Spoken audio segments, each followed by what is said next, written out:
Okay, guys, I wanted to make this video for a while. I felt this way for such a long time since I've played the Resident Evil 2 remake for the first time. Um, and now I'm finally getting to it. And I'll start first with a little history lesson to show like where I'm coming from, to make you understand where I'm coming from with this video. But yeah, maybe not many people know this, but Mikami is not the person who is really responsible for Resident Evil's story. The person mostly responsible for Resident Evil 1 scenario was Kenichi Iwao, the person who came up with the whole umbrella bioweapon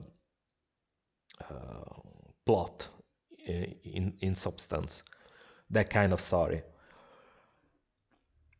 Apparently, Mikami did not take kindly to this, and had a hand in ultimately pushing Iwao out of Capcom, because Kenichi Iwao did not work on Resident Evil 2 at all. He had already left Capcom at that point, I think, or was in the process of leaving Capcom.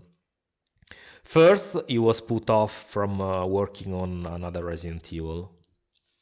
He was put on to work on other projects, and then he was disillusioned, was starting to become disillusioned with the industry, and then left Capcom, and I think he joined Square Enix, where he ended up working on Parasite Eve. So yeah, well, good job Capcom and Mikami for your bruised ego. Oh, that's just freaking great. But yeah, after Iwao was pushed out of Capcom, and there was nobody who will know like how to push the story forward properly. And in fact, they came up with as you know, with Resident Evil 1.5, the version of Resident Evil 2 that never got released because apparently, according to them, this is not me saying this, this is them saying this, it sucked.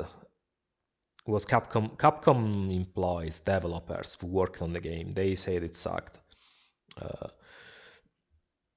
And they asked for help to the person who will come in to work on the story next after Iwao, which was Noboru Sugimura.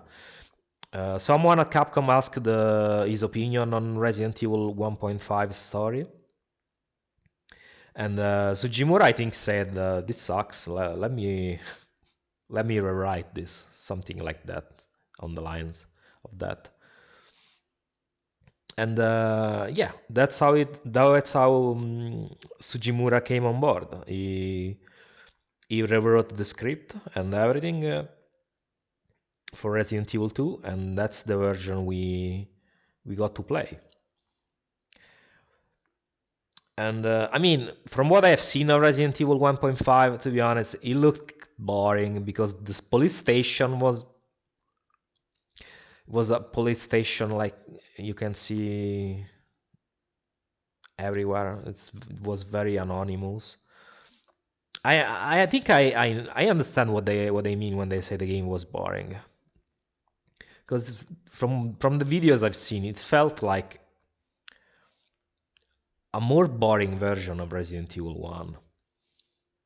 It didn't have any soul if you looked at the videos and the screenshots. So I totally understand why they canned it. And even Mikami himself said it was boring to play. So I mean, Mikami may not might not be that good at writing stories, but he knows his stuff when it comes to gameplay. So if he says that, I believe him. But yeah, Sugimura then came in and also ended up working on other stories for Capcom games, other projects. But in terms of Resident Evil, he wrote the stories for Resident Evil 2, Code Veronica, and one of the prototype versions for Resident Evil 4. I think it was the one where Leon goes to the castle in Europe, to Spencer's castle in Europe, I think, to save Sherry.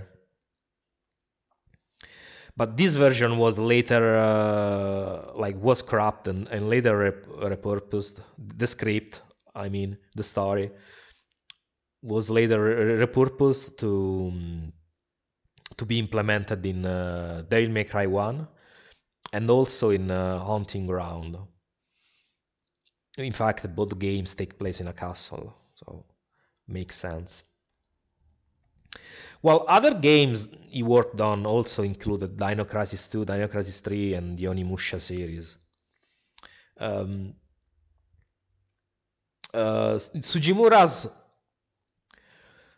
background before coming in to work at Capcom, he had mostly worked on Super Sentai shows, from what I've seen. Those types of shows, and also a few movies. So he was not really like a nobody in Japan. I think he was quite famous overall. And he apparently was a fan of Resident Evil 1, because that was the only Resident Evil that had come out at the time before he came in and started working on it himself. Sadly, Sugimura died in 2005, so his loss I think it was definitely felt at Capcom, because he had become an important part of Capcom's creative process, in my opinion. If you look at all the games he worked on a lot of very good Capcom games, so that must mean something. And also, look at the final release of Resident Evil 4. The story is just laughable. Doesn't even look like a Resident Evil story, honestly. It's hands down the worst story in Resident Evil, in the franchise. Resident Evil 4's story, I mean. But yeah, after this small history lesson, let's see what the post-Mikami era brings, because I think it's necessary to set the tone and explain what I mean going forward with the video. So, like many of you know already, shortly after Resident Evil 4 release, around 1 year later, I think, Shinji Mikami left Capcom mostly because of the decision to port Resident Evil 4 on the from the GameCube to the PS2. And that was the straw that broke the camel's back. So he decided to leave and to do his own thing. But Resident Evil was still with Capcom. It was still Capcom's franchise. So what was gonna happen to it? Well, you see, after Resident Evil 6, there was a change in how Resident Evil stories were written. Back in the old days, Resident Evil had that Japanese drama vibe to it, where dialogues and writing were not strictly realistic, but more theatrical, in the sense that characters will act more politely, composedly, than what your average Joe would if you put them in the same situation. And it also had that classic touch of Japanese culture, the Japanese people working on a story that takes place in the West. sort of like, think Castlevania, think Metal Gear, and that's also what made it unique, because when a Japanese studio worked on a franchise, it was totally different compared to what a Western studio would make, especially back then. Back then, the difference was even more marked. And that's also why, in my opinion, Japanese studios at the time were on top of the world. So yeah, the story, the setting the setting was like that took place in the West, in a Western country, but the storytelling was strictly handled by Japanese, with their sensibilities and writing and everything. And for example, think about this: something apparently so insignificant as all the stars members having different colored vests is something that only Japan will do. If it was a Western studio, all the characters will have the same uniform.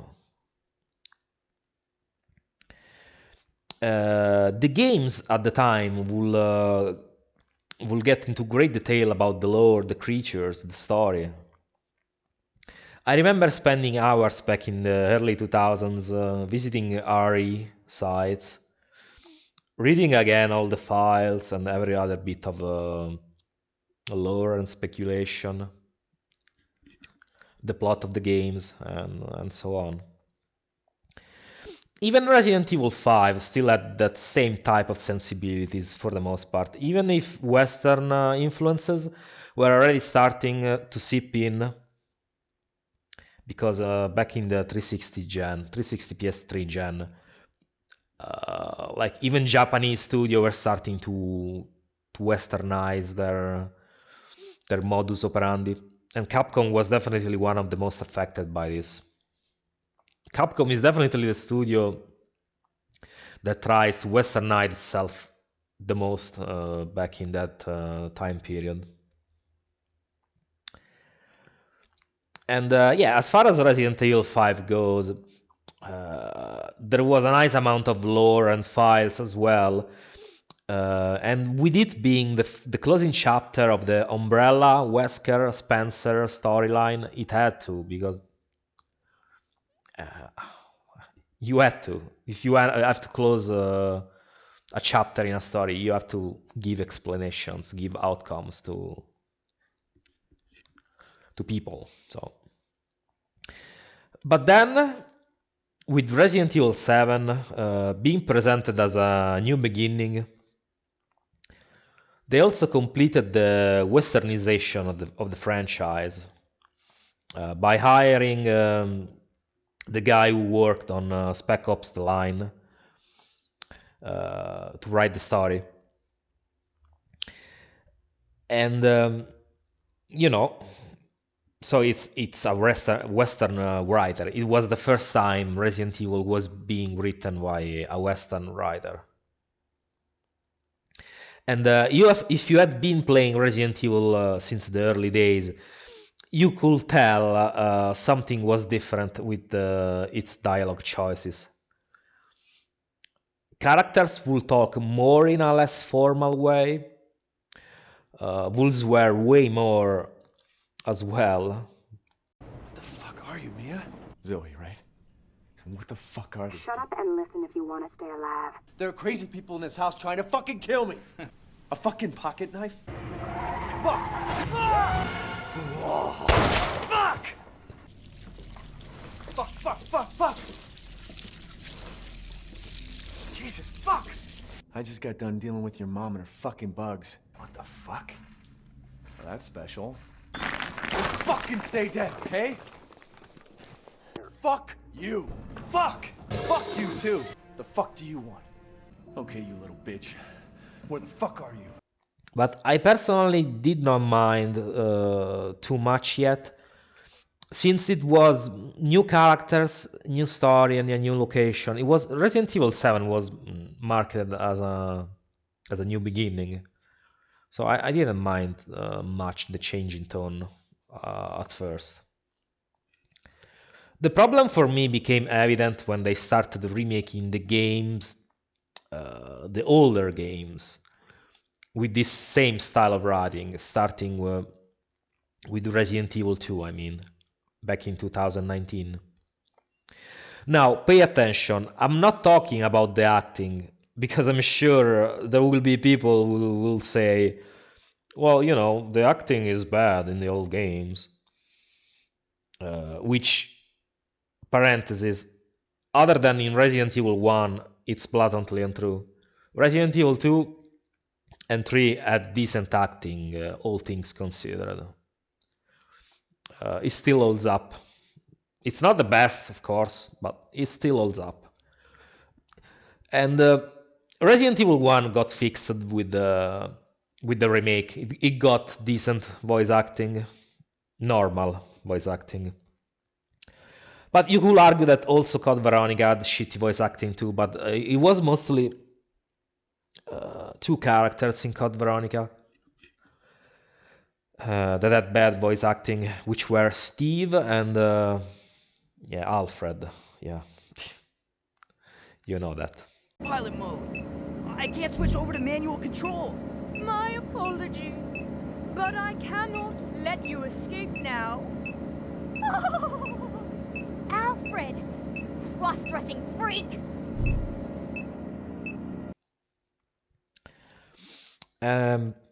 But yeah, no, I'm talking about what they say mostly. Like the phrases that come out of their mouths. The dialogues.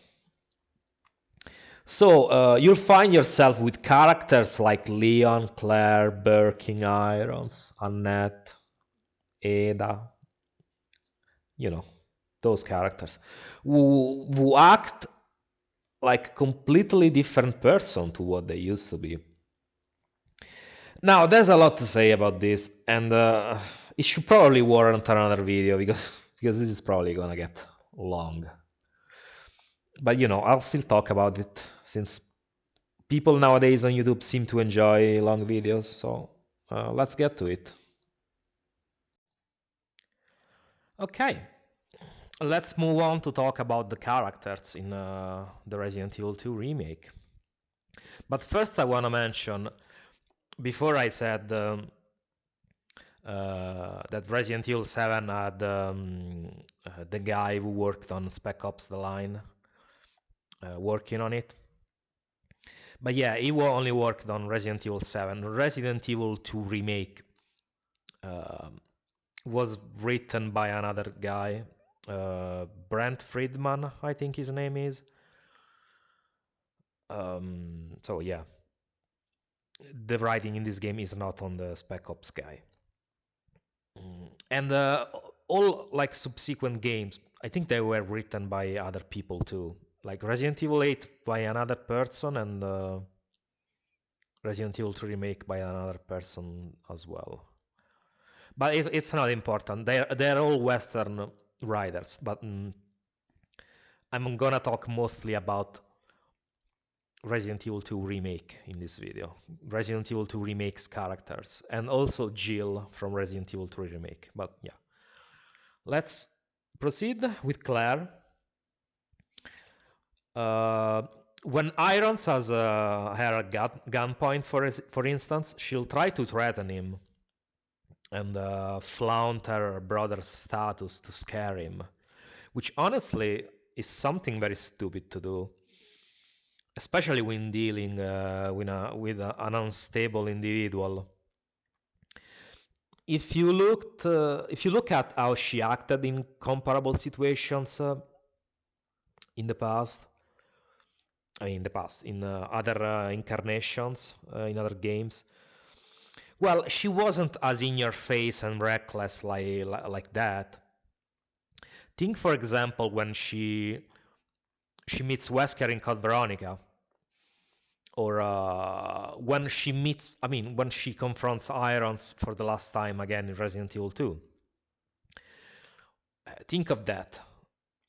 think how she acted in those situations and how she acted against Irons in Resident Evil 2 Remake. Greetings. You must be the lovely Claire Redfield. Who are you?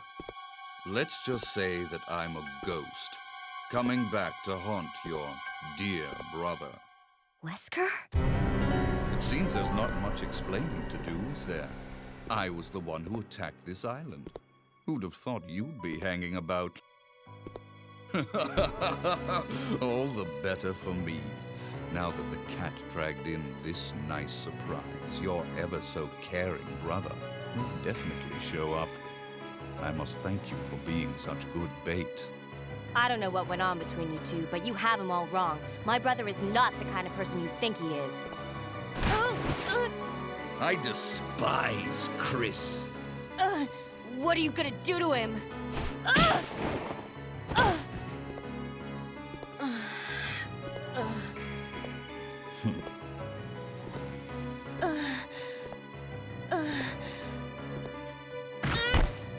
Oh, how your brother will weep to see you die. What? What is it? Stay there. I'm coming. It appears you may be of some further use to me. I'm going to let you live a little longer.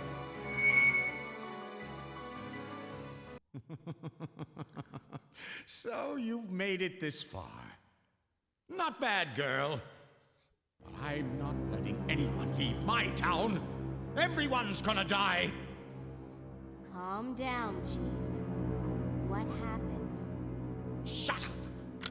You couldn't possibly understand what's happened. Those monsters from Umbrella have destroyed my beautiful town. How could they do that to me after everything I've done for them? I mean, So it's true. You have been working with Umbrella. Then you must know about the G-Virus. What is it? Tell me!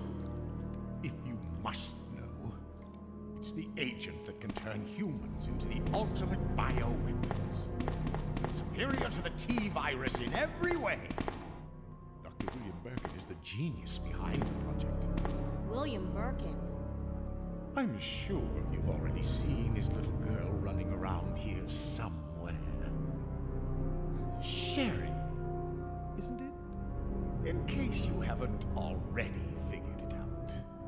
The monster that's been tearing my precinct apart is yet another product of the G-Virus. An ultimate bioweapon. Umbrella must be trying to cover its tracks. But if I have to go, I'm going to take you with me. I just can't take the pain.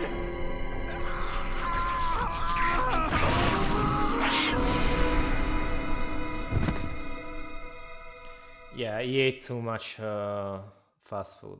That's what happens. And now I'll show you how she acts in the remake in a comparable situation. So when she's clearly under a total disadvantage, she is with her back to the wall pretty much. She has no escape. Where the enemy is either has her at gunpoint or totally overpowered, like in Wesker's case.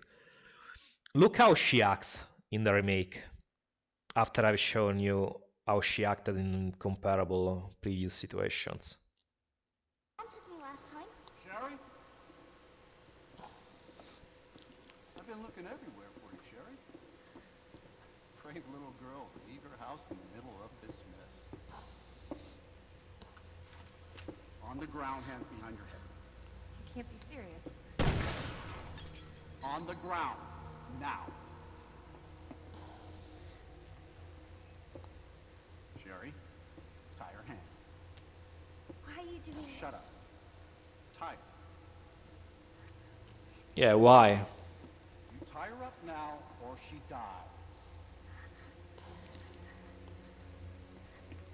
Like, why? What's this all about? Child endangerment, for starters. Sherry, come here. What are you gonna do to her? None of your fucking business. You heard her. I swear to God, my brother is stars, and I. Sherry, get over here. This is so cringe. What's your name? What's your fucking name? Claire!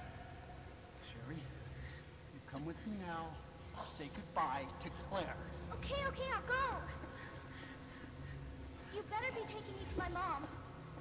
Absolutely. Don't listen to him. He's shit. Stop hurting her, please! Don't tell me how to do my job. Stop! Let me go! Let me go! Obviously, nobody taught you manners. We'll fix that. Oh, yes, we will. Let me go! Let me go! I'll get you, you fucker! So, do you see what I mean? She just doesn't give a fuck. She starts insulting the guy that's pointing a gun at her. Like, he could blast her off any second. Like, without no regard for her safety. Look at how she acted against Wesker on Irons in Resident Evil 2 original. She didn't try to enrage them. She didn't try to taunt them or act tough. She was just, I don't know, evaluating the situation and try not to enrage her aggressor, because she was clearly in a position of disadvantage compared to Wesker or Irons. But no, in the remake she doesn't care. She tries with all her wits to get herself killed by Irons, but he doesn't bite because plot armor, I guess. Honestly, Remake 2 Claire is not someone that comes off as having a good head on her shoulders, which is what you would expect from a person with her background. And what I mean with that is that Chris and Claire are orphans. I don't know exactly how long they have been without parents, but it's been quite a while already. Chris has pretty much been acting as her father figure for a while. So they are supposed to be more mature than what their age will actually indicate, especially for Claire. If you have to get by in this world without parents at a very young age, you have to learn very fast how the world works.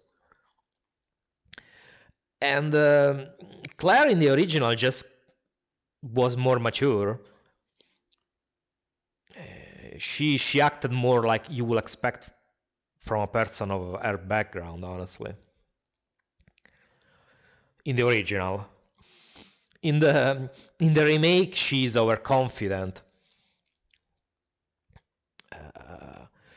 She's too much. She thinks she's hot shit. For example, think at the end of the game when she's going against Birkin 3. She's all I know what I'm doing while going one-on-one, face-to-face against a monster that has slaughtered an elite team from Umbrella, an elite team of operatives from Umbrella. And Birkin 3 is even stronger than what Chris has faced so far in the series, so Resident Evil 1 and 2, I mean. Birkin 3, shits on the Tyrant in Resident Evil 1, power-wise. So for her to be this confident while going against a monstrosity like that is just ridiculous. And yeah, she's loud-mouthed, obnoxious, and superficial. think of her reaction with Leon, her interaction with Leon outside of the police station. Teehee, Leon, you're so cute.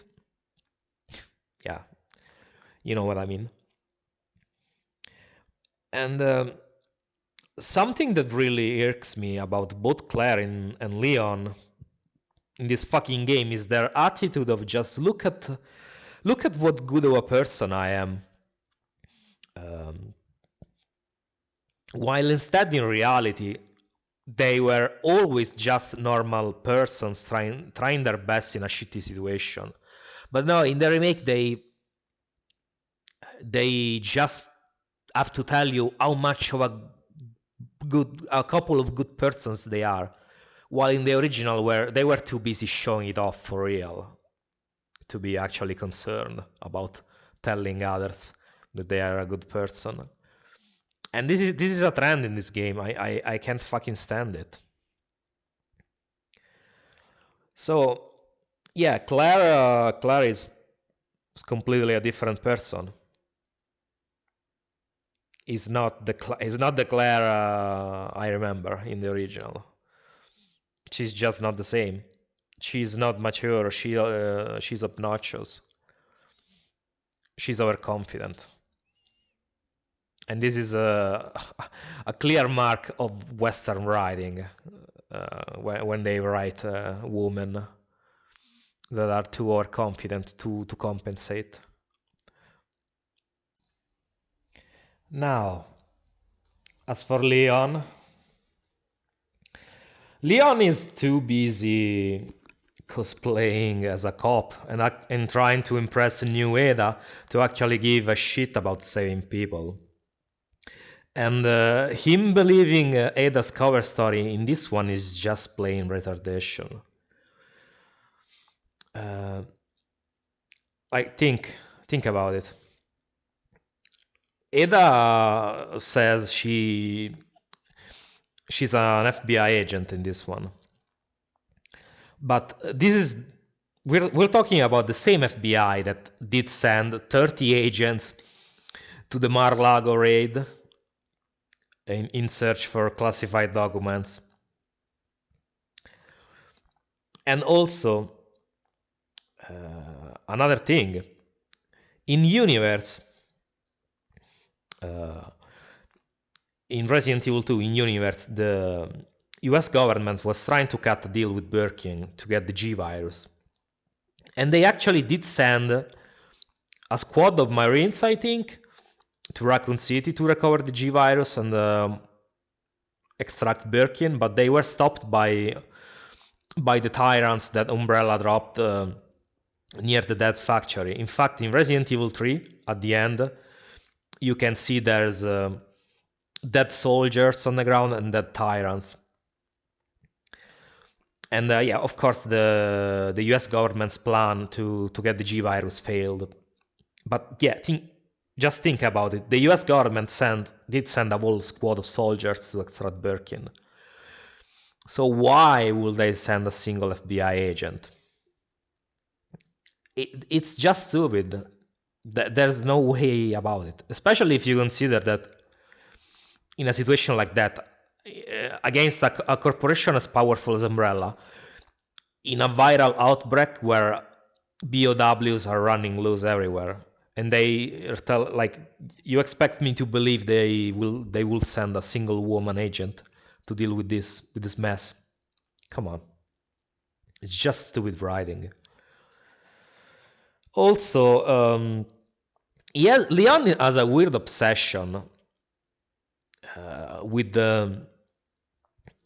saying about how he wants to save the city. Like, dude, have you looked around recently? There's nothing or no one left to save. The city's done. It's fucking done. And he also has a thing for pointing his gun at unarmed people, and has no problems letting people die because Mu chain of command in a zombie apocalypse. Like, think of Ben. Like, the dude is literally begging for his life, and Leon is like, Sorry, I need to ask mommy first. But you don't understand. He clearly wants to save people. Clearly. What a shit show, honestly. They made him so fucking dirty in this game. They made Leon so fucking dirty. They made him a fucking retard for believing Ada's cover story like that. It's just shameful. And also, as another side note, why the hell did they not give radios to the characters in this game? Like it was such an obvious thing to do in the original. That's just what they did. They gave them radios. Leon gives Claire a radio so they can stay in touch throughout the whole game and tell and communicate with each other when there's updates. Like for example, they one of them moves away from the area they are in, or they unlock a new path. But no, in the remake they thought it was a good idea to have the characters just not communicate at all and write the other person notes. Like so you're telling me that you'll have to stop and write notes with all that mess and leave the notes for the other character to read. It's just so unpractical. I don't know what they were thinking with this solution of theirs for the remake. The original clearly did this radio thing better.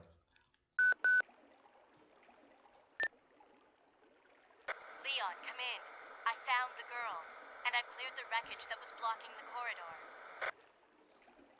Got it.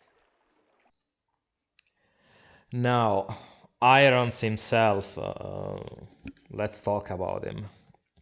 He completely abandons any notion of being subtle by saying stuff like this in the files, for example. This is your first introduction to him, by the way. I just can't take him seriously after reading this. They just made him so over the top. Plus, I'm not really sure why he would want Sherry's pendant, to be honest. In the remake, it is never addressed as far as I know, and in fact, in the original, he didn't really care about Sherry or anyone else, he only cared about himself.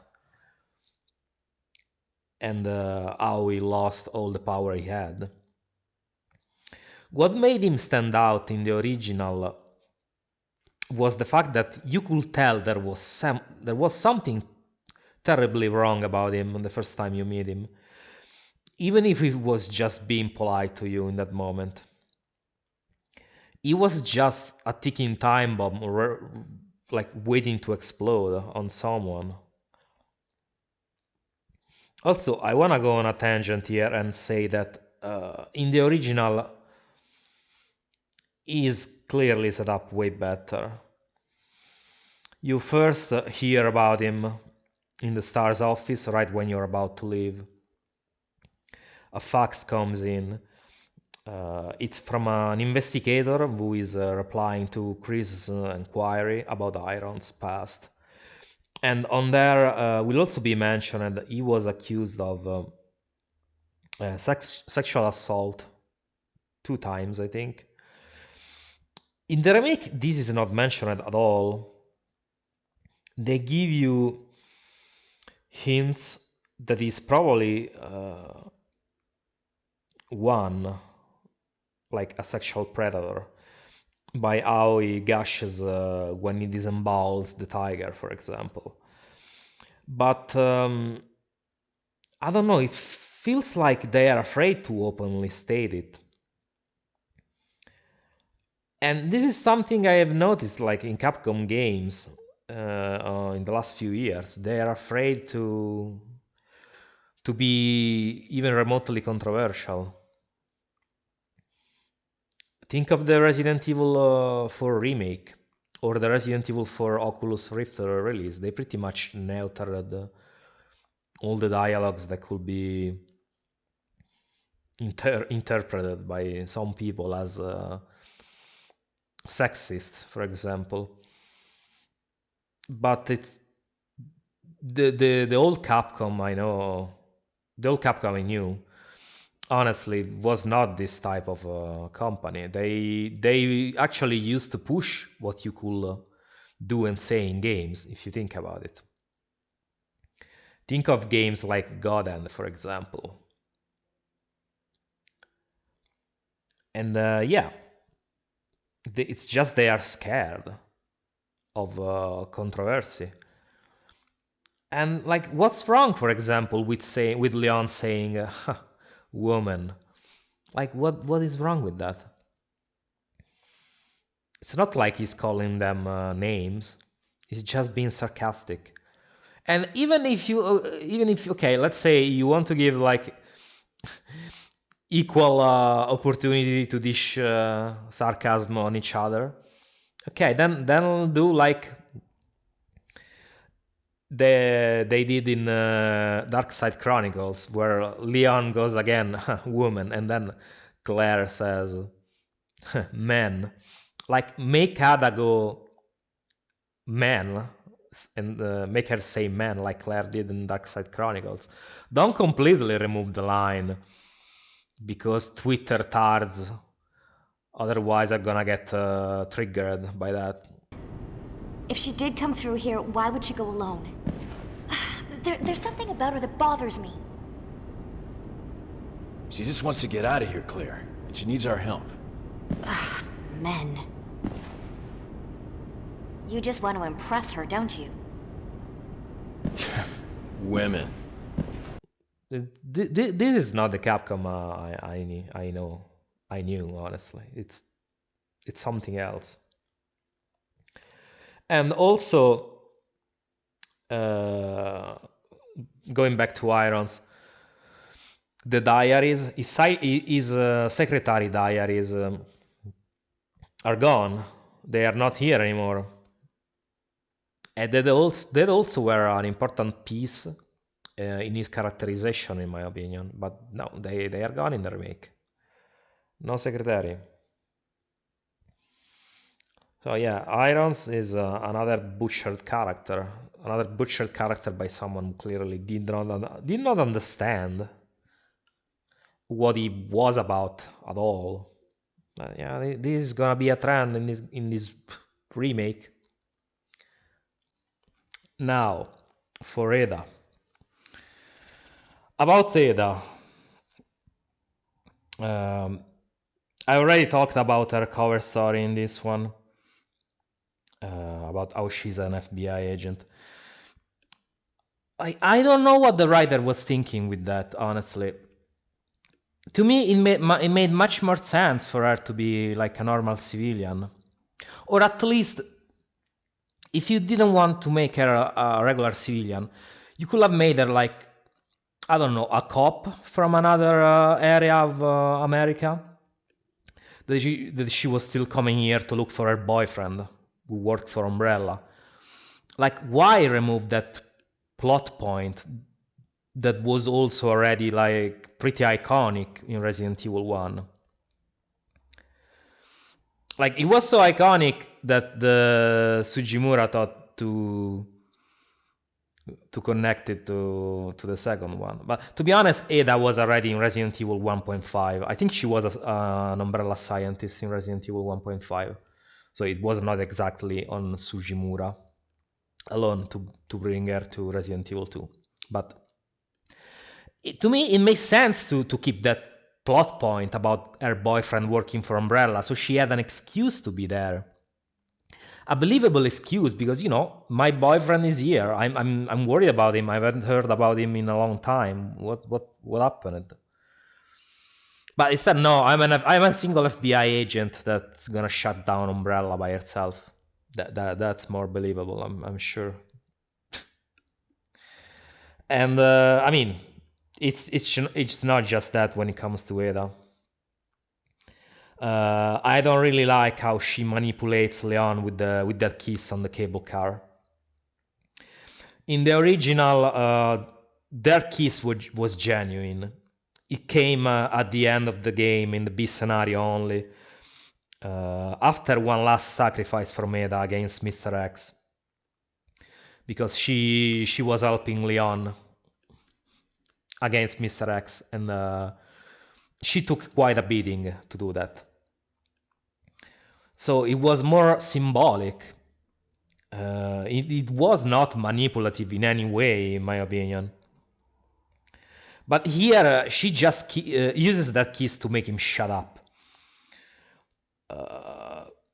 I mean, probably they had to go with this route because in the remake, they decided to only adapt Leon's Ace scenario for his story. And since there was no kiss in the Ace scenario, they had to make up one where there wasn't, where it didn't make much sense for the character to do it. And yeah, it feels like she kisses him just to have him complete her mission, while in the original she was badly injured too. In the original, it's not a fact that is exclusive to the remake.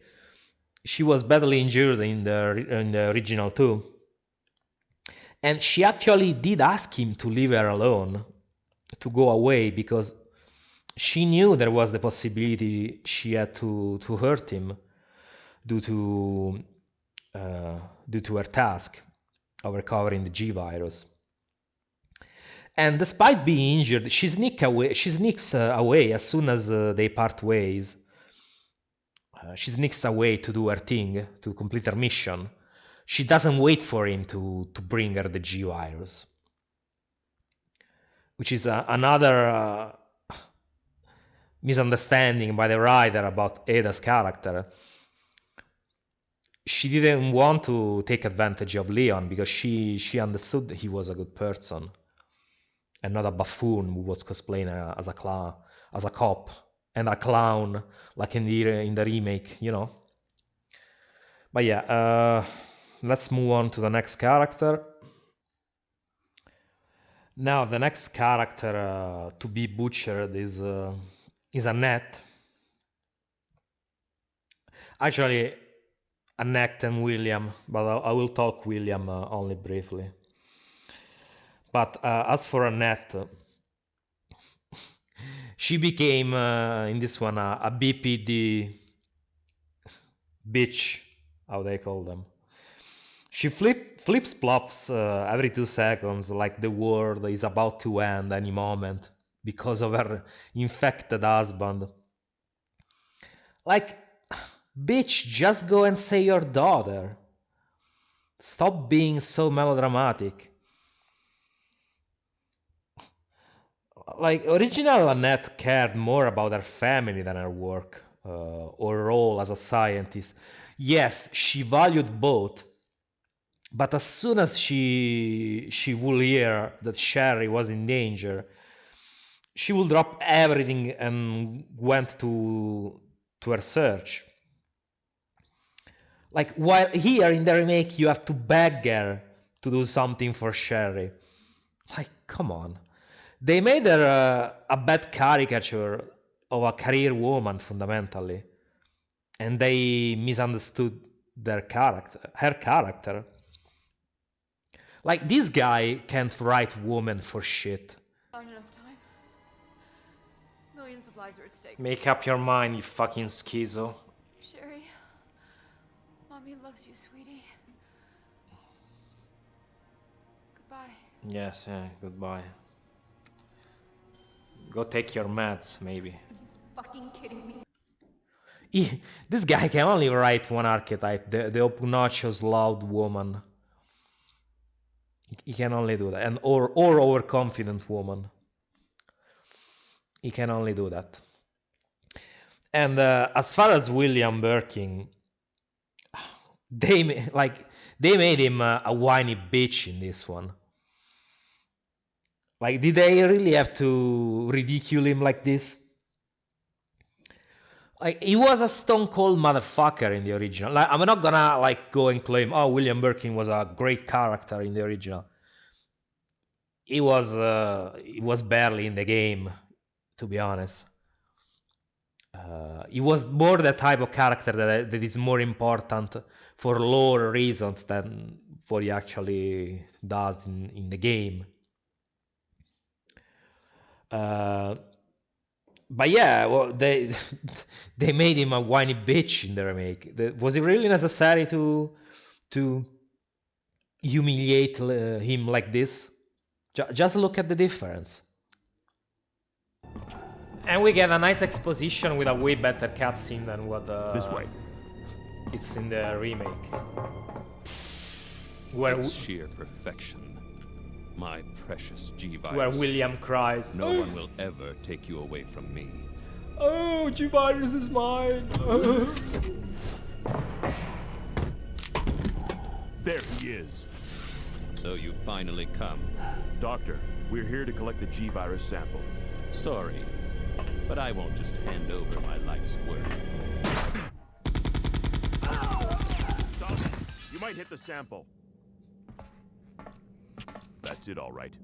Okay, let's move out.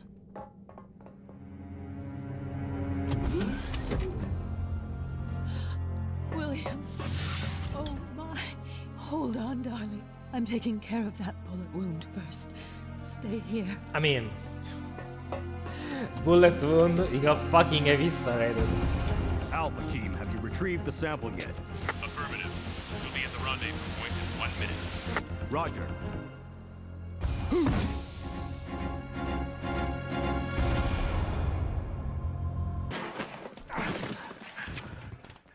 Dr. Birkin, you'll come along with us quietly. You think I didn't know you were coming? This is my life's work. I'm not handing over anything. We have our orders, Dr. Birkin. I'll ask you one more time. Hold your fire!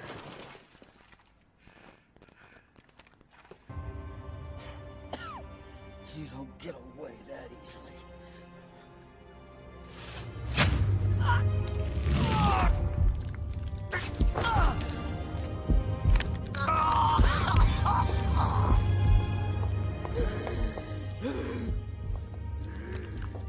Good God, William. What have you done?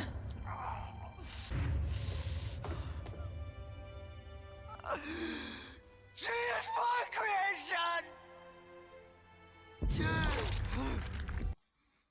Okay, I want to spend a few words on Sherry as well, because in the remake's ending she starts cracking jokes left and right after her mother's death, which like if you look at the cutscenes she seems pretty traumatized, but then not even an hour later she's cracking jokes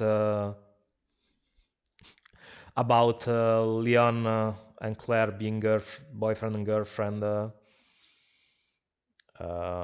adopting a puppy or stupid shit like that, which I guess is another case of inconsistent writing. It's nothing new for this game, but I don't know. I think it's pretty egregious because it ruins the emotional moment that was created when her mother died. Like, I'm not gonna say she had to act like she was mourning, but like, come on, the disconnect is real. And as far as I remember, in Claire A, Leon B, she doesn't witness her mother's death in the original game. But still, even after that, in the game's ending, she doesn't start cracking jokes. The only comment she makes is, I think that it says that Claire looks horrible, jokingly, but that's it. That's the only thing she mentions. I don't remember in the Leon A, Claire B, if she watches her mother die, honestly. I'll have to replay it, but so far in the original she definitely acts way more accordingly to what I would expect a child that just went through something traumatic, because yeah, she doesn't witness her mother dying, but she gets infected by her father, so is still pretty traumatizing. She risked her life because she could have died with the G virus infection. So yeah, another case of inconsistent writing. Now, what can you do? Okay, now last character I'm gonna talk about is Jill from the Resident Evil 3 remake. And I had briefly mentioned about her in my previous video about female characters in the industry, and yeah, I stand by my opinion. I think they have ruined her in the remake, and also like by changing her character. I think her whole older version was better. The new one has an insufferable attitude, like of someone that has always something to prove. Like it's like she has a chip on her shoulder and has something to prove to everybody else. She will give people snark over nothing. For example, her first few interactions with Carlos are kind of jarring because she just treats him like crap, and it's also his fault. It is also Carlos' fault in the remake because he doesn't push back much for some reason towards Jill. He kind of simps for her. Meanwhile, in the original, Carlos, as soon as Jill brought up the fact that they were working for Umbrella, he just said, well, hey lady, we're just hired contractors. So like we work for the company, but we are not the company. Like, so you bitching at me is pretty much like bitching to a call center operator. It's pointless because we don't call the shots. I need to ask you something. Why did Umbrella send your team here? Our mission is to rescue the civilians. How kind of you. Considering Umbrella caused all this in the first place, those liars! Look, we're just mercenaries, hired hands. Do you really think the master would tell his dogs why they have to retrieve the stick he just threw? No time for talking. If you can believe me, then join us. Think about it. We just follow orders. We don't know anything. And yeah, after that, Jill understands how things are and doesn't bring up anything ever again about this. But no, like in the first few, in the remake, she will keep giving Carlos and also Mikhail a bit of snark, insufferable snark, with her higher than thou attitude, which I honestly can't stand in a character, and especially in a female character, because that's the kind of attitude that instantly makes a woman annoying to me. And yeah, so she's definitely not up to par to the old Jill. She's a pale imitation, and also she lost her caring side, because I remember when she the first time she met Mikhail, he was hurt.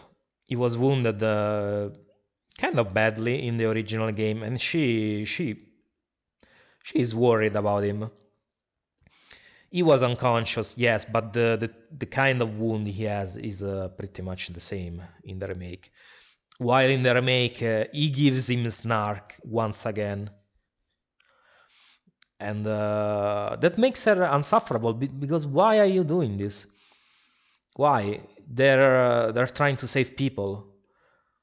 You don't have to be snarky about that. Just do your job and give them a hand. And even when Carlos gives her a radio, she goes, "Oh, I know what a radio is." Here you go. We can use this to stay in contact. I know what a radio is. Like, this is not how you write a decent Jill. Let me tell you that. And also, I don't know if it's just me, but most of the characters in these games, when they try to act as if they are concerned about someone, I don't know, they come off as insincere. For example, when she tries to tell Kendo to come with them, I don't know, to me she communicates like she doesn't really give a fuck whether Kendo comes or not. No shit. Look, we're using the subway to get people out of town. You in? Subway. Well, that's good thinking. When we get out, there's gonna be a lot to do. We could use a man of your skill set. What's wrong? Nothing. Just bad timing is all. Well. Look, don't worry about me. I'm gonna make other arrangements, okay? You better. You're the best gunsmith around. Oh, no. Don't do anything stupid. Oh, that's your job, right? I don't know if it's the acting or what, but that's how she comes off to me. And also, if you think back in Resident Evil 1, in the remake, when she listens to Barry talk by himself, she gets kind of worried about him. She presses him to know what's going on. And it's only after Barry like gets out of the room that she gives up. But she was kind of worried. You could see that she was concerned for him. But in the remake, I don't know. She doesn't seem like she gives much of a fuck whether Kendo comes or not. I don't know. Well, maybe it's just me. But yeah, in definitive, modern Jill is obnoxious, and she looks like Lara Croft. Honestly, I can't tell her apart from Lara Croft or any other generic modern female tough, strong, independent woman character. Which sucks because Jill was a very distinctive female character in the industry, but now she's just another generic empowered woman. Yeah. And also personal consideration, but to me, original Jill always came off as someone with a rather high intelligence level. Like if I look at classic Jill, I could believe that she actually like can play piano, she can pick locks, she can handle chemicals, she trained in Delta Force, even though that's a bit of a stretch. But yeah, I can believe she's a high achiever because she comes off as a very intelligent person in the original mostly. While I don't know, if I look at new Jill, she doesn't come off as intelligent to me. She comes off as someone who is easily enraged. How is this fucker not dead yet? Just no. And can do stupid things very easily. Like if you think at how she tackles Nemesis with the car in the remake and jumps off the fucking building with the car trying to hit Nemesis, she should have been dead then and there. And that was a very stupid thing to do. Like just jump out of the car before Nemesis gets hit. No, she had to like go down with the whole car. And it's stupid. New Jill comes off as not a very, very intelligent. But yeah, let's move on because this video has already been long enough. So I'll talk about a few more things and then that's it. Another thing I want to talk about is the files, because to me as a Resident Evil fan of long history, files in a Resident Evil are very important because they are also an indication of what kind of writing you can expect in that chapter of the saga. And the files in this game sucks. Like, there's no way about it. Some are decent, like some of the ones you find in the orphanage are okay, but overall they're not very good. I've shown a couple, the ones related to irons. Those are laughable. There's a few also that are lacking, like the ones from his secretary, like I said before, that because they added more to his character. They added some depth to his character. And as far as I remember, there's no proper diary from Irons either in this game. There's just that scribble that says Sayonara Suckers.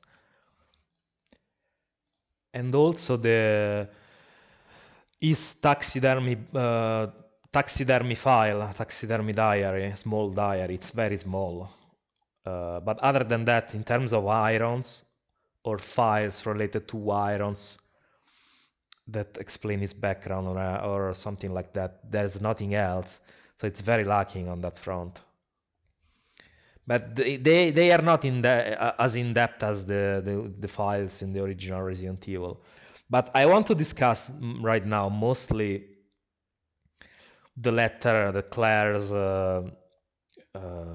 carries along from her supposed friend, that I don't think it was in the original at all.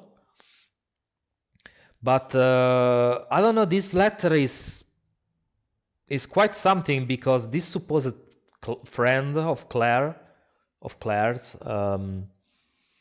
tells her to be careful and whatnot, but she also tells her that she is crazy because Claire wants to go and find her brother, which, mind you, Chris is Claire's only family. She has no one else in this world. So this friend is telling her not to go in search of her brother, which Claire hasn't heard from in a while, at least a month, because somebody might take advantage of her, as in like sexually, because she's a hot college student, and you know that in America you can't travel around the country if you're a hot college student, because someone is clearly, definitely going to rape you. That's how it works in America. Or so this supposed friend of Claire thinks. Because, I mean, Claire is armed. In this one, she goes around armed, unlike in the original. So it's not like she's defenseless. She's carrying iron. Plus, she knows where she's going. She's going to Raccoon City. And in addition, she's going to the police station. It's not like she's going to a club to snort some coke and get butt-fucked in the bathroom. So why is her friend supposedly freaking out for her and calling her crazy for wanting to find her only family, but for wanting to find out about what happened to her only family in this world? I don't know. I guess we will have to ask the writer what he was thinking when he wrote that letter. But yeah, the files are mostly garbage. A few decent ones, but overall they don't hold a candle compared to the original, in my opinion. Now I also want to touch briefly on the dialogues for the remake, because I think they are quite lacking overall. And overall low quality, I will say, because they don't really give you an idea or expand on the lore or what's going on in general. For the most part, like for example, think the interaction between Claire and Leon outside of the police station, because in the remake that's the only physical interaction they will have during the course of the story. After the first time they meet, I mean. That whole interaction is a waste of fucking time. It's just a bunch of gibberish. They act like a bunch of teenagers instead of like adult people like they're supposed to be. Yeah, I know Claire is 19, but she's acting like she's 15 in that dialogue. Like she is more concerned about flirting with Leon than actually like trying to figure out, you know, what the fuck is going on here. And same with Leon. They don't say anything to each other. They just say no, it's just noise. While in the original, when they meet inside the station, they exchange informations, they talk. I think in both scenarios they communicate to each other, either Claire telling Leon or Leon telling Claire that his brother is not there. So there's no point in them staying there anymore and to look for survivors and get the fuck out of there. Leon! Claire, you made it. Yeah. Have you seen a little girl around here? Yeah, you just missed her. Who is she? I don't know. But it's too dangerous for her to stay here alone. Leon, I'll go look for her. You go and find us a way out of here. Of course. But before I forget, here's a radio. That way we can keep in touch if something comes up. That's the conclusion they reach after they meet inside the station. But no, in the remake they just stand there saying nothing for a whole like 5 minutes, I think, or how much that cutscene lasts, I don't remember. And that's it. Claire doesn't even manage to tell Leon in the remake that in the case she's one inside that was inside the station and Leon outside. She doesn't even manage to tell Leon that her brother is not there, because she just tell him, yeah, I found my brother, and then the helicopter crashes, and that the only important part of the dialogue gets cut out by the helicopter. Everything else is a waste of fucking time. Claire? Okay, also look at the dialogue here. Leon! I'll be right there! Look at how horrible the dialogue is here.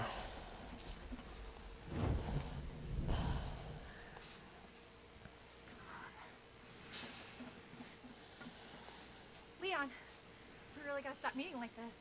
Are you alright? Police chopper just came out of nowhere. Yeah, I'm fine. I take it you don't have the key. No, you don't. It's good to see your face, though. How are you holding up? I'm hanging in there. Hell of a night, huh? Yeah. You find your brother? I did, actually. He's...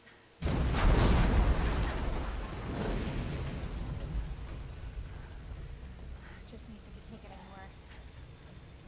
Leon, you should get going. Don't worry about me. Just get yourself to safety. No, Leon, seriously, they're getting through the fence. Please, just go. make it. Both of us.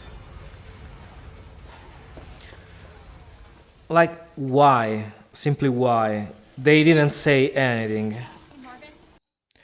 Also, I love how in the remake the helicopter just crashes out of nowhere.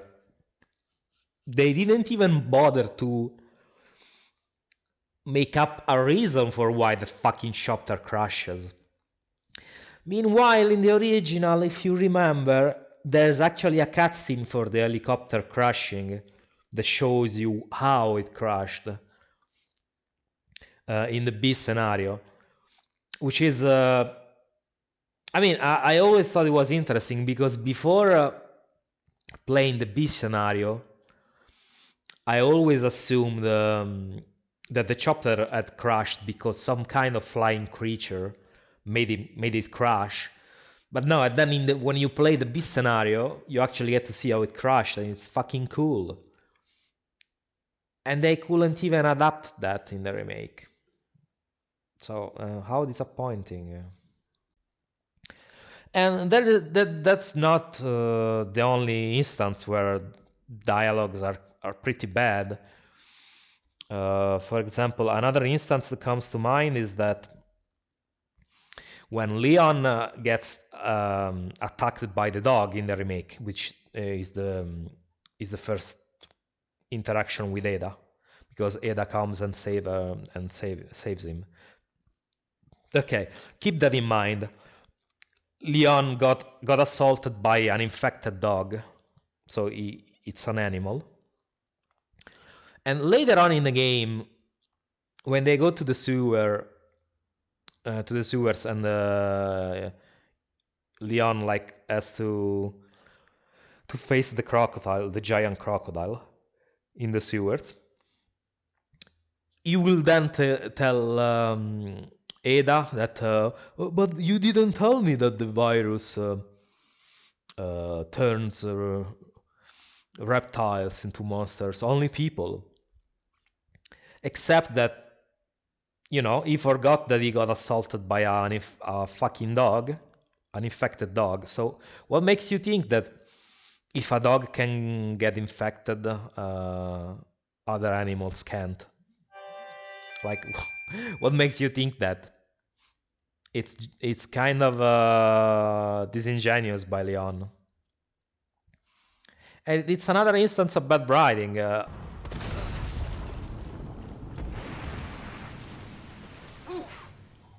Yeah. Chew on that, you overgrown son of a bitch. I think it's obvious they added this thing like at the last minute, or really they didn't put much time into it at all. Leon, up here. What the hell was? Just get up here. Yeah, shut up, Leon, and get up here. Be a good boy. Look how whatever. Can't say I didn't warn you. You said the virus turned people into monsters, not reptiles. Fair point. I'm just... No, not really, because you saw the virus turn dogs into monsters too. So why are you surprised? Another thing I don't like is that it really irks me how they don't refer to the T virus at all during the story. Like, they just say the virus, but the virus that causes the outbreak in Raccoon City is the T virus. But they just call it the virus. This is probably nitpicking, I know. But it just bothers me how they don't acknowledge the T virus at all. Because it's still pretty relevant. Most of the enemies you face in the game are infected by the T virus. And they just don't acknowledge it. They just say the virus. Meanwhile, in the original, they pretty much acknowledge it. Even Hirons, for example, mentions like how the T virus is no match for the G virus, but there's still, a comparison. They make a clear distinction between the two. Meanwhile, in the remake, like I said, it's just the virus, and then there's the G virus, but they don't properly acknowledge the T virus, and that's annoying. Also, another little mention about the originals. I personally liked how all the characters knew each other for the most part. Like, for example, how Claire kind of knows who Wesker is in Code Veronica. Even Leon in Resident Evil 4, he has never met Wesker, but it makes sense for him to know him by fame, because he's a Secret Service agent. And Wesker is probably considered like a terrorist or some kind of national threat. So it makes sense for Leon to know who Wesker is. Like the world, the characters felt all interconnected in the original games, while in the remakes, I don't know, they just removed all that, because Leon doesn't know who Wesker is in the remake, in remake 4. Krauser doesn't know. I don't think Krauser knows Wesker at all in Resident Evil 4 Remake. Unlike in the original, where Krauser was secretly working for Wesker the whole time. And so on. So it made everything and the world feel more interconnected, but they decided to change this thing in the remakes for whatever reason. I don't know. Probably because more realism. Doesn't make sense for characters to know each other. Well, maybe it doesn't make sense for Claire to know who Wesker is, but Leon should know who Wesker is at this point, because he's, like I said, he's probably a national threat. So the remakes are full of weird decisions like this. And now one last complaint about something else, always related to the writing. In regards to Kendo, no, I'm not gonna complain about Kendo. Kendo is fine. I mean, he's barely in the game.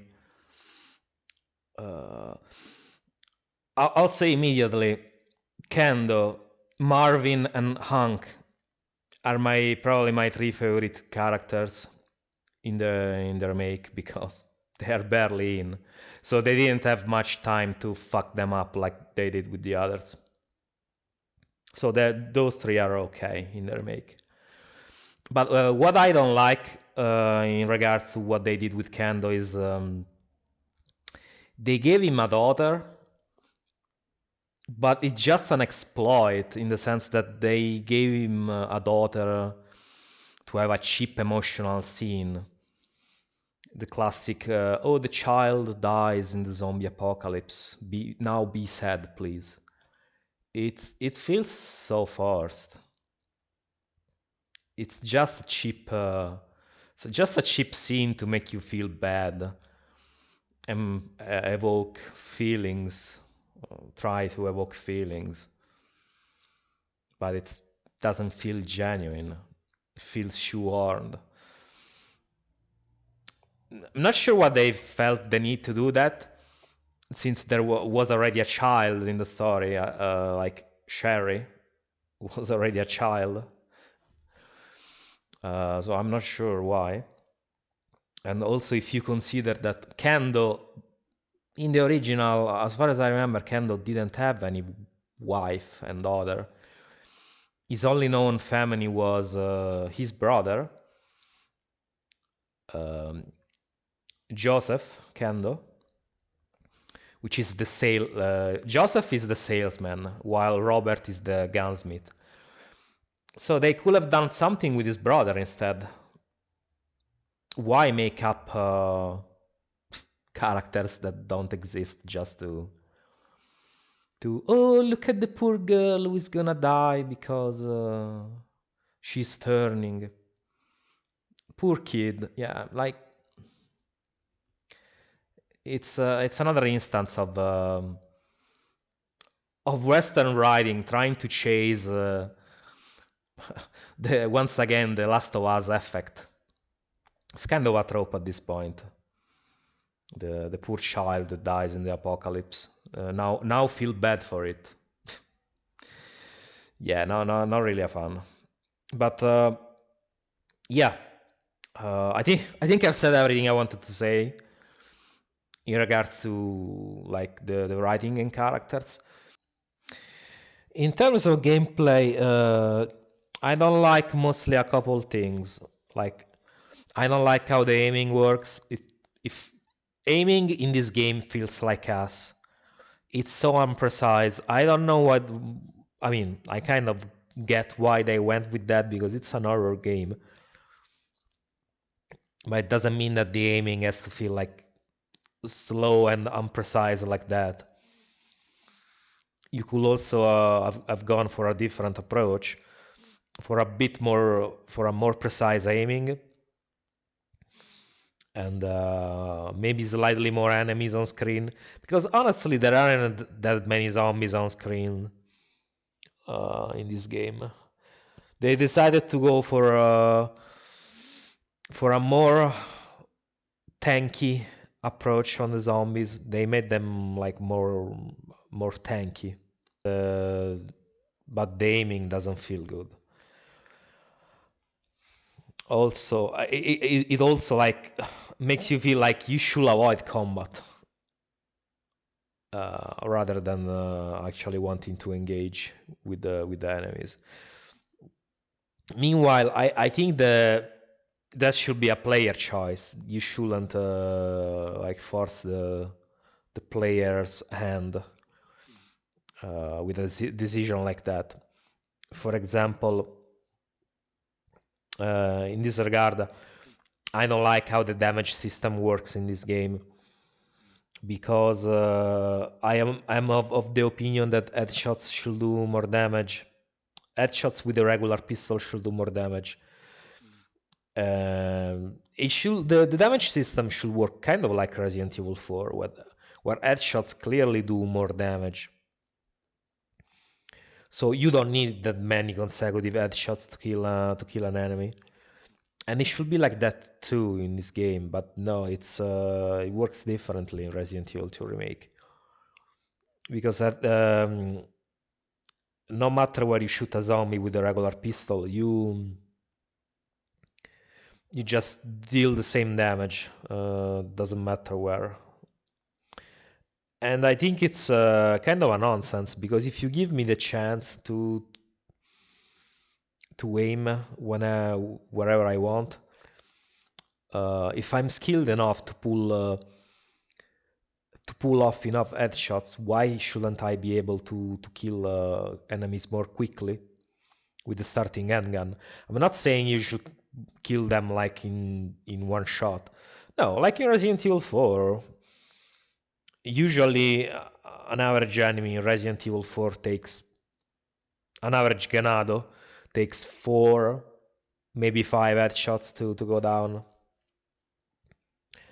with a regular pistol. Yeah, I think it should, for most zombies, it should work like that too in Resident Evil 2 Remake. Because then otherwise the pistol is not a very reliable weapon. It's just good to stagger the enemies or shoot their legs off, but nothing more than that. But what if I am skilled and I can pull off headshots and I want to save my shotgun shells?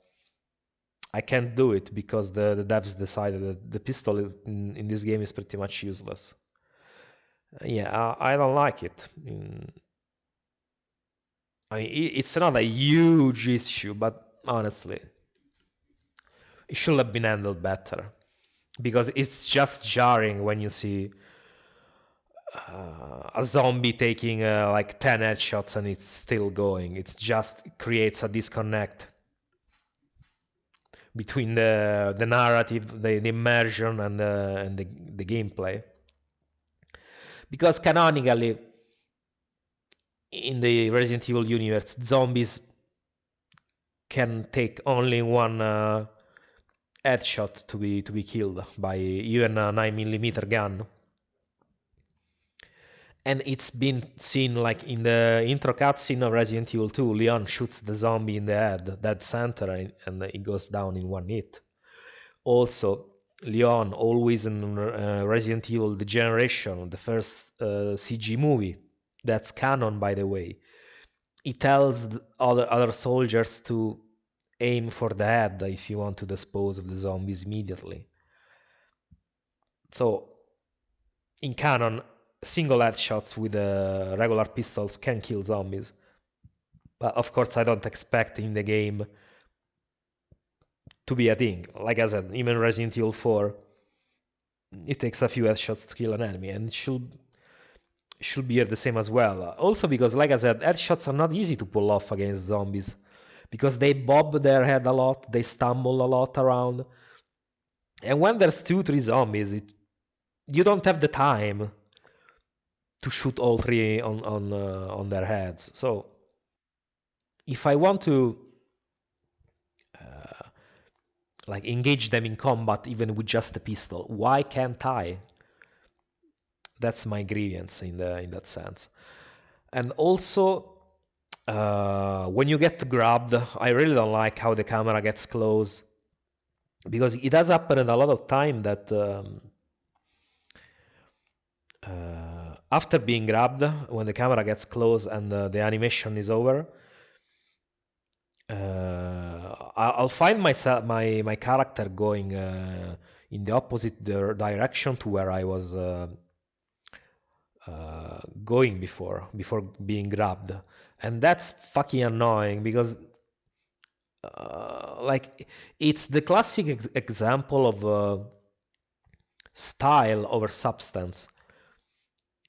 Because the camera getting close when you get grabbed adds nothing to the gameplay. It's cool to see the first few times, but after a while it just becomes an hindrance.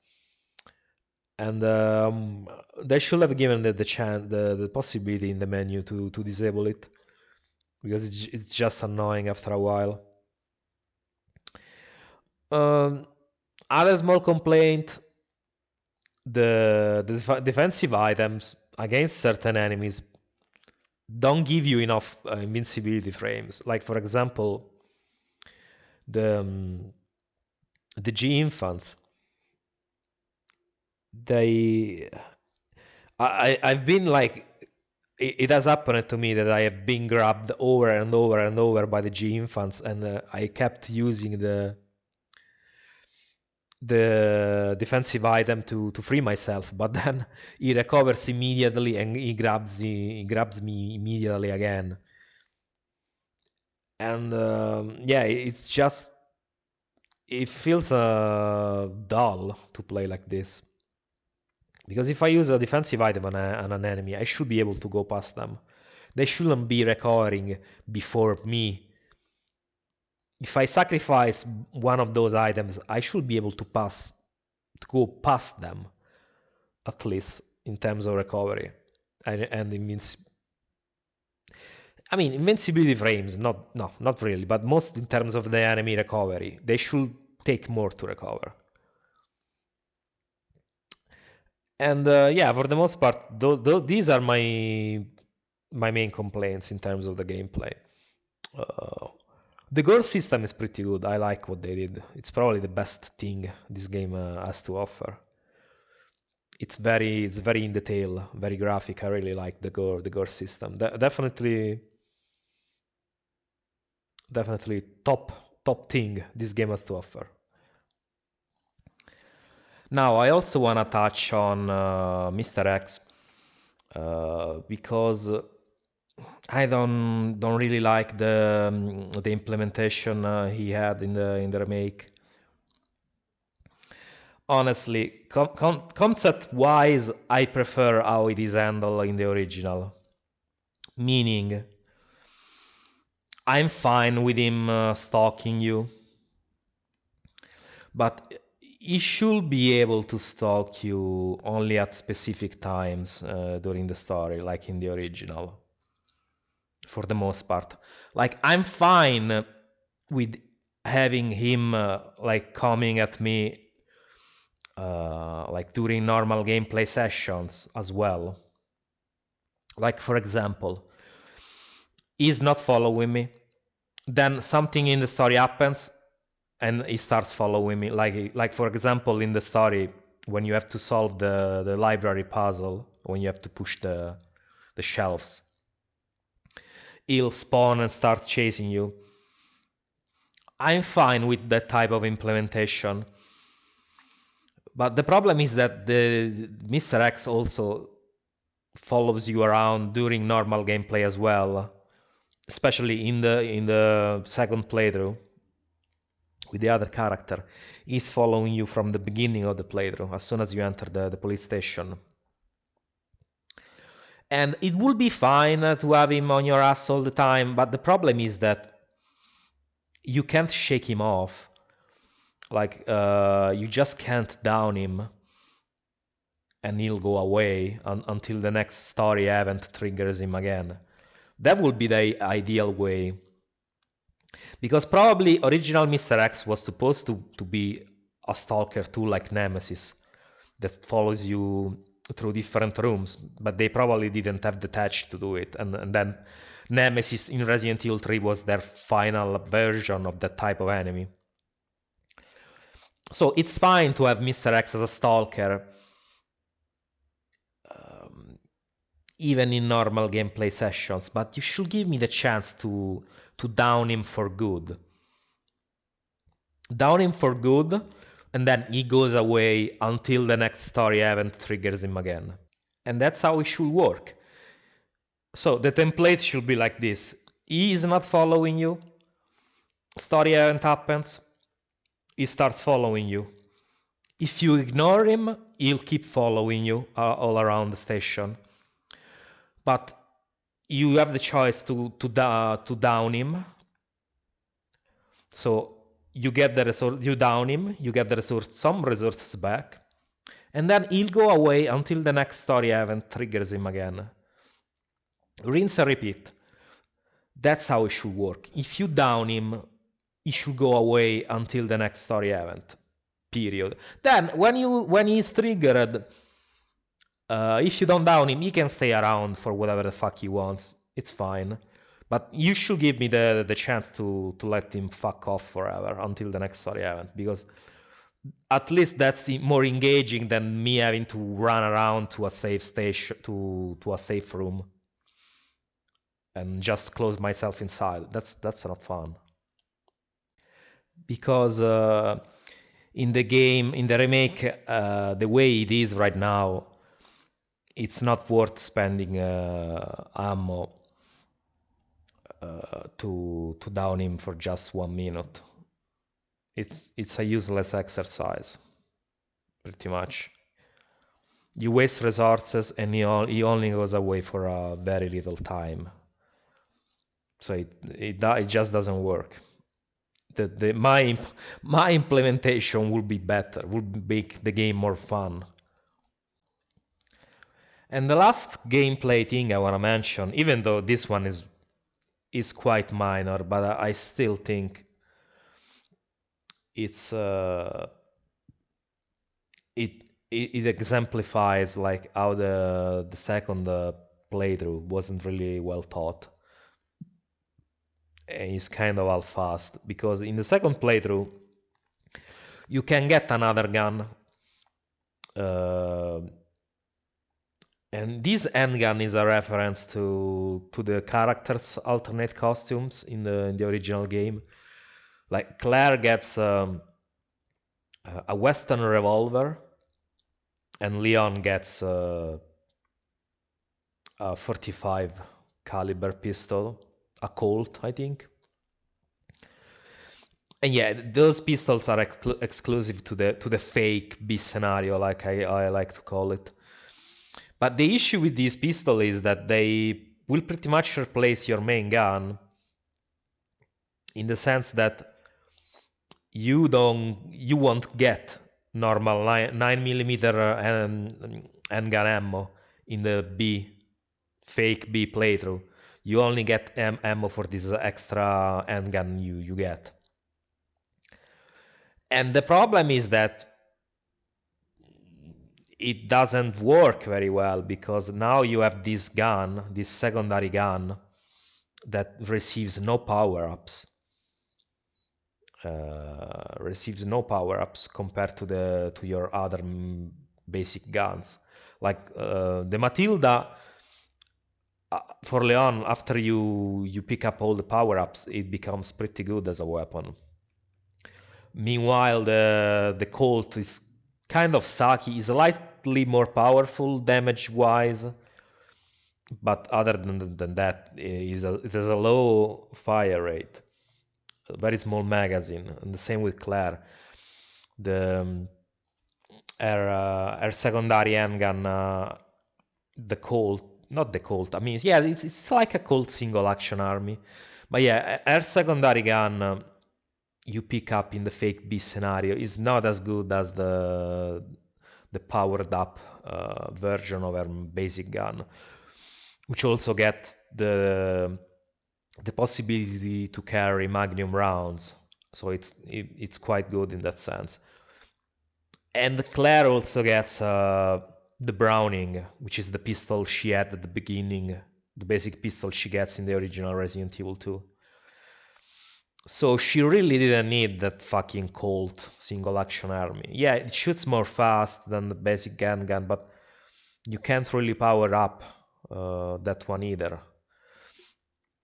So it's something that should have been optional and not forced upon the player on the fake B scenario, because it's just annoying that you're forced to use this gun and you don't get any ammo at all for the 9mm guns. You have to craft it. So yeah, this is a more minor complaint, but I still wanted to point it out because it's synonymous of the fake B scenario being very half-assed. Now finally we are approaching the last section of the video, where I talk about my final considerations in regard of this whole I don't know, how do we want to call this video? An essay? I don't know. These are just my thoughts. Also, before I forget, I forgot to mention something in regards to Ada and Annette.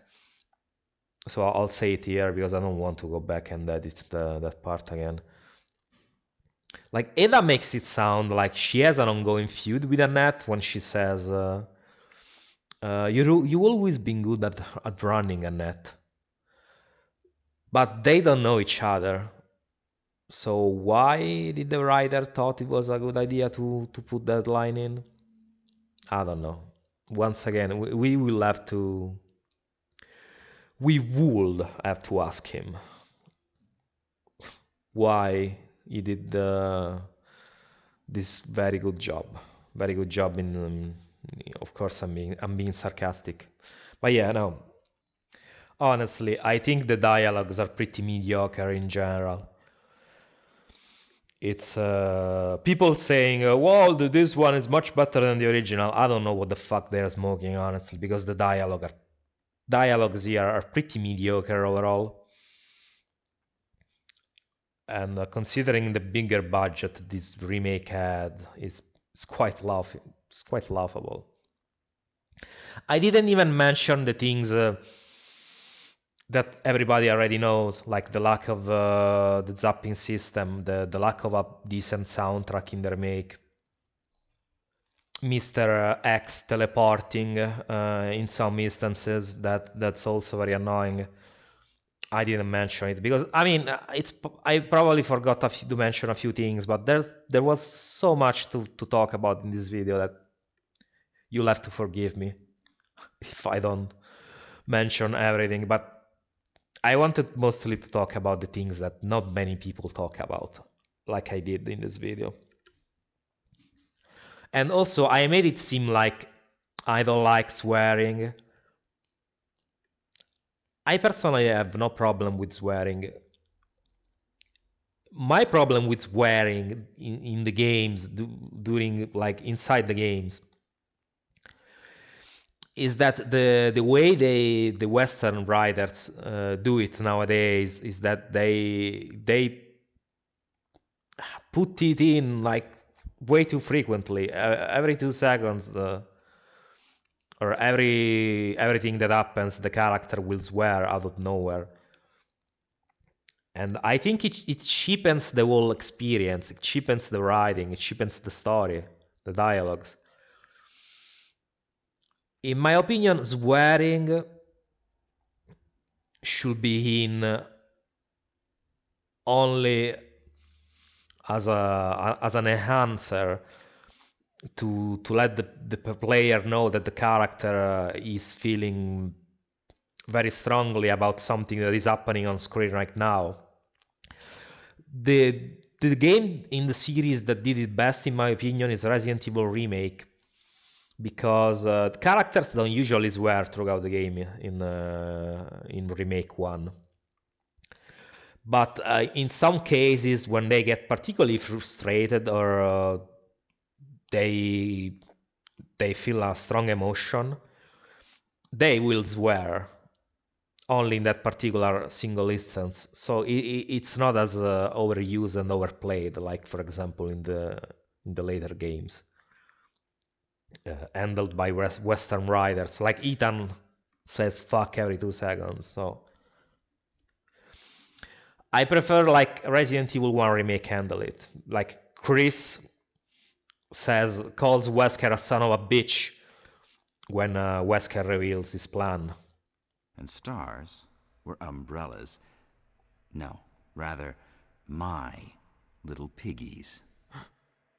What a scumbag. The tyrant virus leaked, polluting this whole place. And unfortunately, I had to give up my lovely members of Stars. You killed them with your own dirty hands! You son of a bitch! No. Oh yes, dear. Just like this. Becca! Don't move!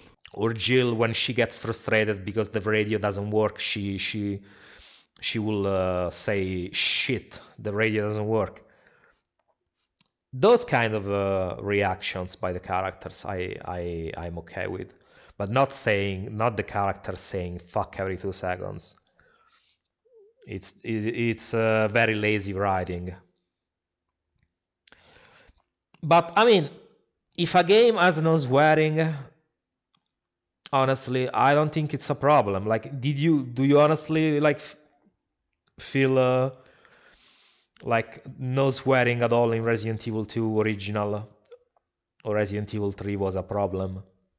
Even replaying them nowadays, I don't have a problem with the Resident Evil 1, 2 or 3 not having any swearing in them. Actually, it makes them more unique, because pretty much nowadays all games use that kind of dialogue. All games made by Western developers use those sensibilities in their dialogue, so yeah.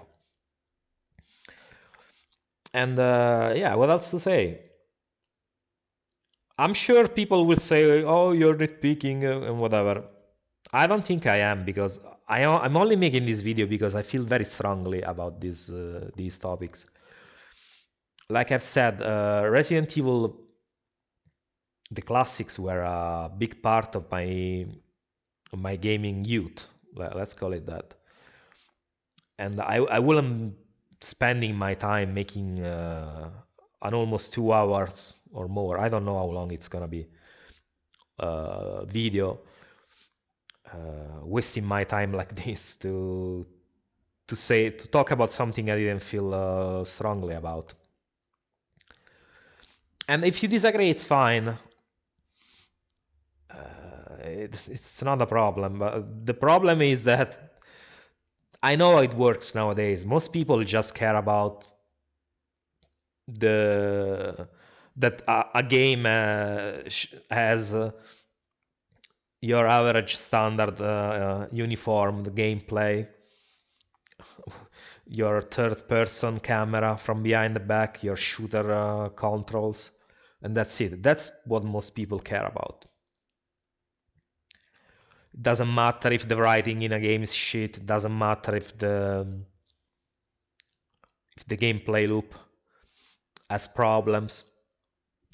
Just give them the fucking shooting and gameplay behind the over-the-shoulder camera, and they'll be happy. You don't believe me? I mean, people are asking for a Resident Evil 1 remake. Why? We already have one. Oh, right, because it has fixed cameras and it doesn't have your standardized TPS controls. That's why they're asking for a Resident Evil 1 remake once again, just for that.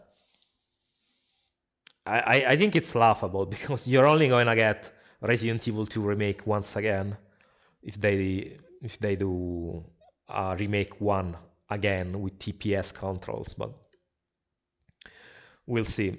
And these same people will say that people like me have nostalgia goggles. The thing is that I have replayed Resident Evil 2 Remake and Resident Evil 2 Original this year, back to back.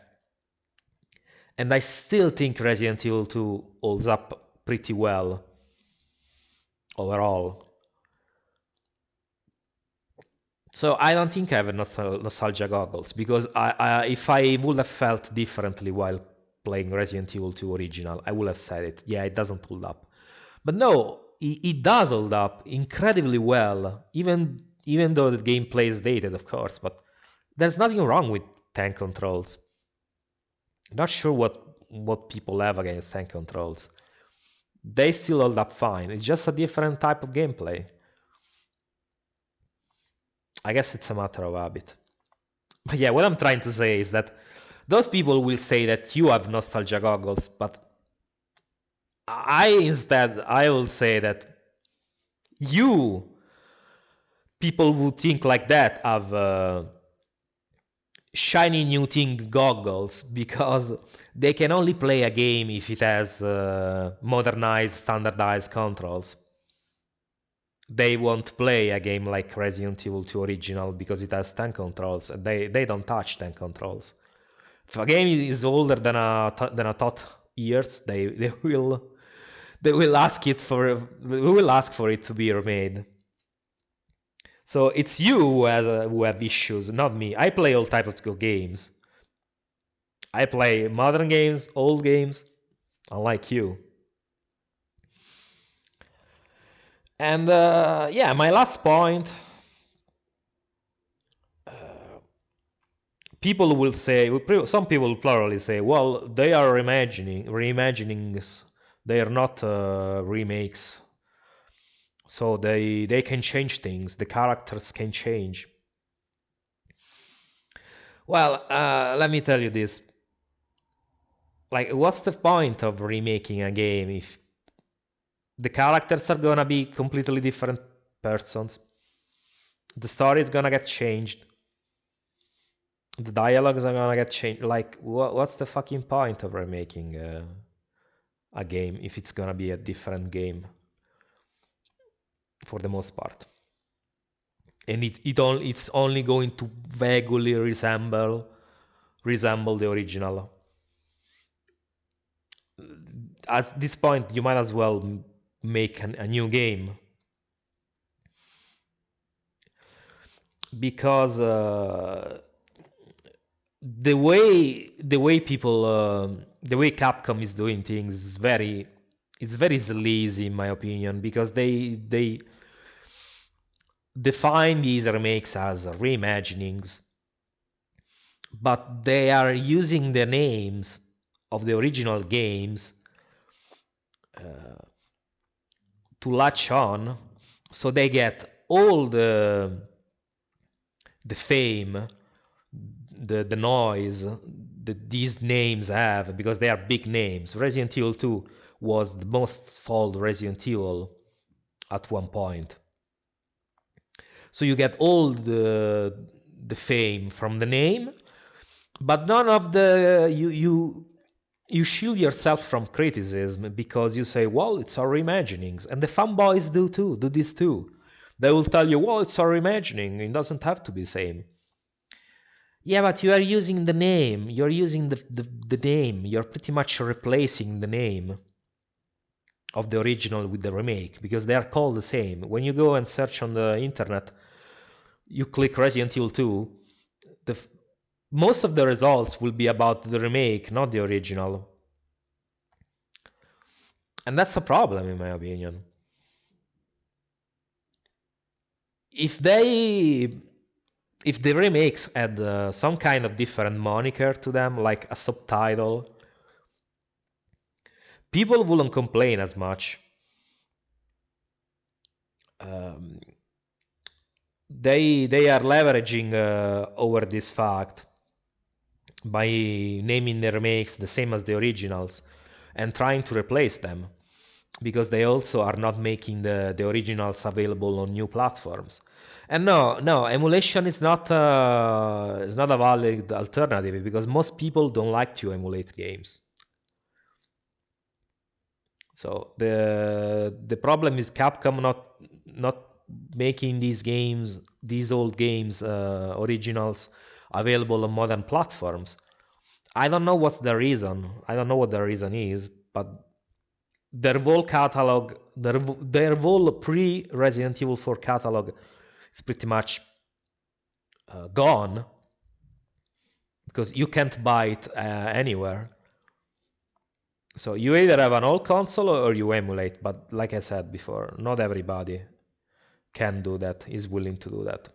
So what's stopping you from releasing a collection or re-release the games? I don't know. We will have to ask them. And yeah, I know I made it sound like I hate the remakes. And to be honest, I kind of do, because I think they will be much better off as new games. As games, they are decent games. The problem is that they have their names tied to the originals, to their legacy, and that's the problem.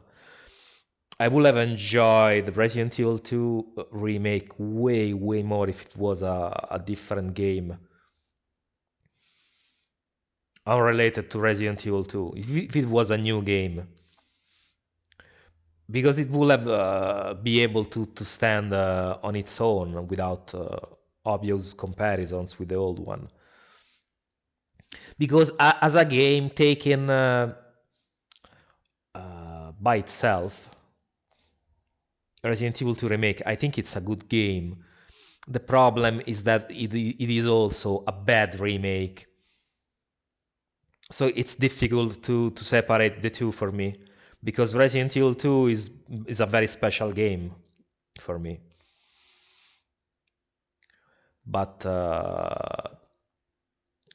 by making this remake called Resident Evil 2, I can't separate the two things. Yes, the remake is a good game, but it's also a very bad remake. So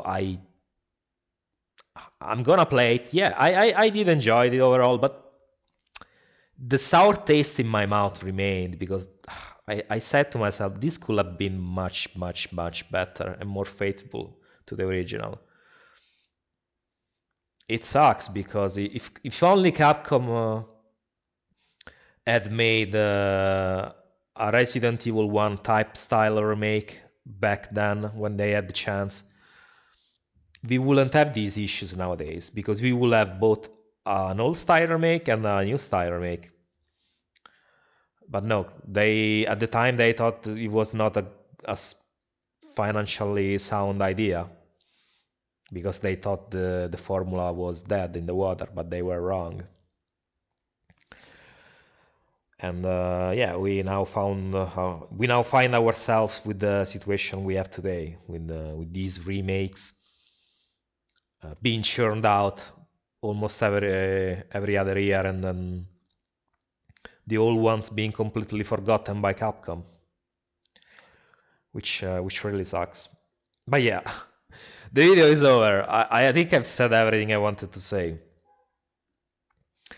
So this was my late Christmas gift to you. I hope you're gonna enjoy it. And yeah, I wanted to put it out before the end of the year.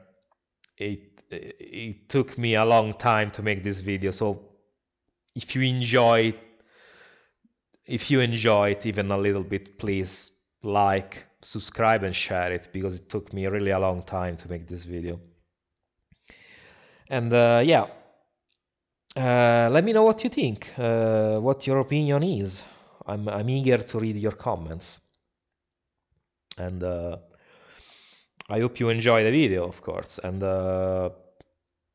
hopefully you'll have a good start of the year as well. But with this video, it's probable. You'll probably have if you watch this video. But yeah, jokes aside, thank you for watching, and let me know what you think, and I'll see you on the next video. Bye bye.